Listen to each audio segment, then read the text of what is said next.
بسم اللہ الرحمن الرحیم، ایاک نعبد و ایاک نستعین۔ ایک لڑکا اپنے ہم عمر لڑکوں کی طرح بہت زیادہ شرارتی تھا، مگر ایک دن ایسی غلطی اور شرارت کر دی کہ اس کے گھر مہمان آیا اور اس لڑکے کی ماں نے مہمانوں کے لیے سالن تیار کیا تو اس لڑکے نے سالن میں مٹی ڈال دی تو اس کی ماں کو غصہ آ گیا۔ غصے سے بھری ماں نے لڑکے کو کہا، غصے سے بفر جانے والی مائیں الفاظ پر غور کریں۔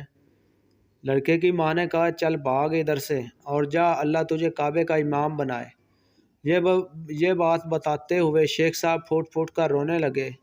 ذرا ڈھارس بندی تو روندی ہوئی آواز میں بولے، اے امت اسلام، جانتے ہو وہ شرارتی لڑکا کون تھا؟ دیکھو وہ شرارتی لڑکا میں کھڑا ہوں تمہارے سامنے، امام کعبہ عبدالرحمن السدیس۔